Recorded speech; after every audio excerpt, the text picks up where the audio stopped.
بسم اللہ الرحمن الرحیم رب اشرح لی صدری ویسر لی امری واحلل عقدۃ من لسانی یفقہوا قولی۔ صحبت اور غسل جنابت۔ صحابہ کرام رضی اللہ عنہم کے درمیان غسل جنابت کا ایک مسئلہ زیر بحث آیا۔ ایک گروہ کہتا تھا کہ غسل صرف دخول پہ فرض ہو جاتا ہے، انزال شرط نہیں، یعنی واٹر ڈسچارج جو ہے وہ ضروری نہیں۔ دوسرا گروہ بیان کرتا تھا کہ وجوب غسل کے لیے دخول کے ساتھ انزال بھی شرط ہے۔ یہ طویل مباحثہ کسی فیصلہ کن صورت پر منتج نہ ہوا۔ آخر قرار پایا کہ ام المومنین حضرت عائشہ رضی اللہ عنہا سے دریافت کیا جائے۔ حضرت عائشہ نے کہا کہ رسول اللہ صلی اللہ علیہ وسلم نے فرمایا، اذا جلس بین شعبها الاربع ومس الختان الختان فقد وجب الغسل۔ جب مرد عورت کی چار شاخوں کے درمیان بیٹھ جائے اور اس کا محل ختنہ عورت کے محل ختنہ کے ساتھ مس کرے تو غسل واجب ہو جاتا ہے۔ تو مسئلہ یہ ثابت ہوا کہ صرف دخول پر ہی مرد اور عورت جنبی ہو جاتے ہیں اور ان پہ غسل واجب ہو جاتا ہے، انزال یعنی منی کا نکلنا شرط نہیں۔ جنابت کے احکام۔ وجوب غسل کی حالت کو حالت جنابت کہتے ہیں۔ وجوب غسل یعنی جب غسل واجب ہو جاتا ہے تو اس حالت کو جنابت کہتے ہیں۔ جنابت کا لفظ جم پہلو کو کہتے ہیں، نہیں بچنا۔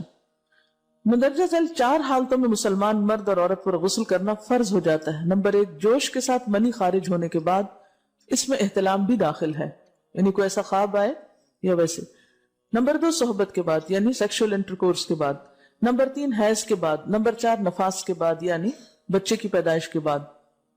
اس میں یاد رکھیے کہ بہت سے لوگ پوچھتے ہیں کہ اگر خواتین انٹرنل چیک اپ کرواتی ہیں تو کیا اس سے غسل واجب ہوتا؟ تو کوئی غسل واجب نہیں ہوتا جب تک کہ ان چار چیزوں میں سے کوئی چیز نہ ہو۔ اس میں یاد رکھیے کہ بہت سے لوگ پوچھتے ہیں کہ اگر خواتین انٹرنل چیک اپ کرواتی ہیں تو کیا اس سے غسل واجب ہوتا؟ تو کوئی غسل واجب نہیں ہوتا جب تک کہ ان چار چیزوں میں سے کوئی چیز نہ ہو۔ صرف منی خارج ہونے سے بات نہیں، بلکہ جوش کے ساتھ منی خارج ہونے کے بعد غسل واجب ہوتا ہے۔ رسول اللہ صلی اللہ علیہ وسلم نے فرمایا، جب تم عورت کی چار شاخوں کے درمیان بیٹھ کر صحبت کرو تو تم پر غسل واجب ہو گیا اگرچہ منی نہ نکلے۔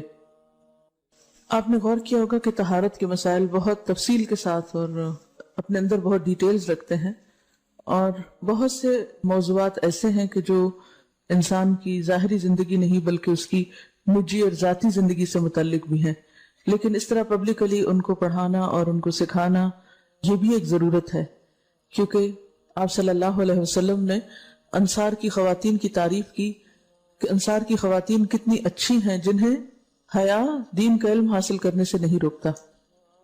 تو سوال یہ پیدا ہوتا ہے کہ آخر اتنی تفصیلات کیوں؟ اور بعض لوگ اس کو ناپسندیدہ قرار دیتے ہیں، تو ایسا کرنا ناسمجھی کی علامت ہے۔ ہم دیکھتے ہیں کہ انسان اگر اللہ کے بتائے ہوئے طریقے کے مطابق زندگی بسر کرتا ہے تو اس میں خیر ہی خیر ہے، اور وہ صرف خیر اس کی اپنی ذات تک نہیں رہتی، بعض اوقات دوسروں کی بھلائی کا ذریعہ بھی بن جاتی۔ عورت کو بھی احتلام ہوتا ہے۔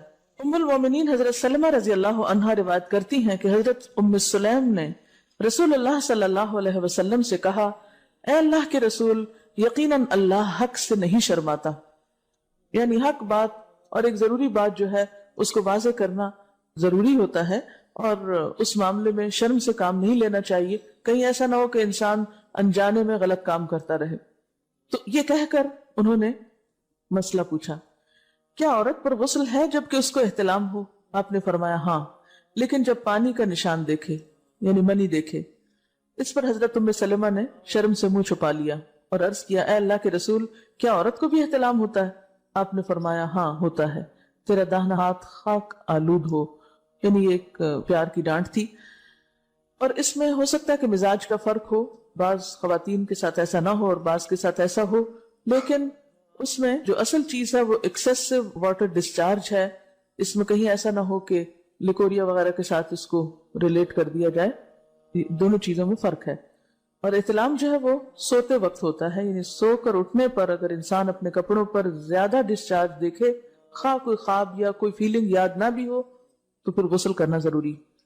معلوم ہوا کہ عورت یا مرد نیند سے اٹھ کر اگر تری یعنی نشان منی دیکھیں تو یہ احتلام کی علامت ہے، لہٰذا ان پر غسل کرنا فرض ہو جاتا ہے۔ اور اگر احتلام کی کیفیت انہیں یاد ہو لیکن نشان نہ پائیں، یعنی خواب یاد ہے لیکن کوئی سامنے علامت نہیں، تو غسل فرض نہیں ہوگا۔ ایسی صورت میں شک کی ضرورت نہیں ہے کہ نہیں وہ میں نے خواب دیکھا اور مجھے خواب بالکل صحیح یاد ہے تو مجھے نہانا چاہیے. نہیں، محض خواب پر نہیں نہایا جائے گا جب تک کہ فزیکلی کوئی ایسی چیز سامنے دیکھی نہ جائے. حضرت ام سلمہ روایت کرتی ہیں کہ میں نے کہا اے اللہ کے رسول صلی اللہ علیہ وسلم، میں اپنے سر کے بال خوب مضبوط گوندتی ہوں، کیا میں انہیں غسل جنابت کے وقت کھولا کروں؟ آپ نے فرمایا ان کا کھولنا ضروری نہیں، تیرے لیے یہی کافی ہے کہ 3 لپ پانی اپنے سر پر ڈالے، پھر اپنے سارے بدن پر پانی بہائے، پس تو پاک ہو جائے گی. یعنی بالوں کی جڑیں بھیگنا، سکن بھیگنا ضروری ہے، سارے بال کھولنا ضروری نہیں ہے. جنبی کے بالوں کا مسئلہ. حضرت عائشہ کو خبر ملی کہ حضرت عبداللہ ابن عمرو عورتوں کو غسل جنابت کے لیے بال کھولنے کا حکم دیتے ہیں. فرمانے لگی ابن عمرو پر تعجب ہے، انہوں نے عورتوں کو تکلیف میں ڈال دیا، وہ انہیں سر منڈوانے کا حکم کیوں نہیں دے دیتے؟ یہ حضرت عائشہ کی ڈانٹ تھی. یعنی وہ یہ تو کہنے کہ عورتیں بال کھول کھول کے نہائیں تو وہ پھر سیدھا یہی کہے کہ عورتیں بال منڈوا لیں. میں اور رسول اللہ صلی اللہ علیہ وسلم ایک ہی برتن میں غسل کرتے اور میں اپنے بال کھولے بغیر سر پر 3 چلو سے زیادہ پانی نہیں ڈالتی تھی. معلوم ہوا کہ غسل جنابت کے لیے بال کھولنے کی ضرورت نہیں، مگر یہ حکم صرف غسل جنابت کا ہے. غسل حیض کے لیے بالوں کا کھولنا ضروری ہے کیونکہ وہ مہینے میں ایک دفعہ ہے. حضرت عائشہ سے روایت ہے کہ انہیں رسول اللہ صلی اللہ علیہ وسلم نے غسل حیض کے لیے فرمایا اپنے بال کھولو اور غسل کرو. اس میں آپ دیکھیے کہ دونوں چیزوں میں فرق کیوں ہے، دونوں کی نوعیت فرق ہے. اور حیض جو ہے وہ ایک نجاست کی کیفیت بھی ہے نا، قل ہوا اذی، اس کے بعد نہانا اور نہا کر خوشبو لگانا خاص طور پر اس کا سارا حکم آتا ہے. لیکن غسل جنابت میں نجاست کی وہ کیفیت نہیں ہے. یعنی حیض کا خون اور منی جو ہے ان دونوں کے حکم میں بھی فرق ہے. ٹھیک ہے نا. بعض علماء کے خیال میں جو منی ہے اٹ سیلف وہ ناپاک چیز نہیں ہے. اگر کسی کپڑے وغیرہ کو لگ گئی تو وہ کپڑا ناپاک نہیں، اگر اس کو خشک ہونے پر خرچ کے صاف کر دیا جائے تو کپڑا صاف ہو جائے گا. لیکن خون حیض پر آپ صلی اللہ علیہ وسلم کیا فرمایا؟ چٹکیوں سے مل مل کے اس کو صاف کر کے دھوئے. تو ان دونوں میں بھی فرق ہے. لہٰذا ان دونوں کے بعد نہانے کے حکم میں بھی فرق ہے. ایک میں بال کھولے جائیں گے اور بال بھی دھوئے جائیں گے اور بالوں کی جڑیں بھی دھوئی جائیں گی، جبکہ دوسرے عام غسل جنابت میں بال کھولنا اور پورے بال دھونا شرط نہیں. بہت سے بچے ایسی جن کی شادی ہوتی ہے اور اس کے بعد انہیں ان مسائل کا پتہ نہیں ہوتا، یا تو وہ شرم کے بارے نہاتی نہیں، یا نہاتی ہیں تو پھر وہ پورے بال دھو دھو کے سکھانے میں اور ان چیزوں میں اتنا وقت ضائع کر دیتی ہیں کہ پھر بعضوں کا شوہر کی نافرمانی اور آپس کے تعلقات میں ٹینشن، لوگوں کا خوف. تو اگر دین کا صحیح مسئلہ پتا ہو تو انسان ان تمام مشقتوں سے بچ جاتا ہے اور ایک نارمل روٹین کی لائف گزار سکتا ہے. تو اس میں کیا صرف 3 کپ پانی، 3 لپ پانی، یعنی 3 دفعہ کیوں کہ اگر ایک دفعہ ڈالنے سے پوری طرح نہیں بھیگا تو آپ یہ بھی کر سکتے ٹیپ کے آگے سر کر کے تو ساری اسکن جو ہے سر کی اس کو آپ گیلا کر لیں، پیچھے سے بال جو ہیں اگر لمبے ہیں تو ان کو ایک طرف کر دیں تاکہ پورے بال نہ دھونے پڑے، نہ سکھانے پڑے اور نہ خشک کرنے پڑے، اور باقی جسم پہ پانی بہا لیں.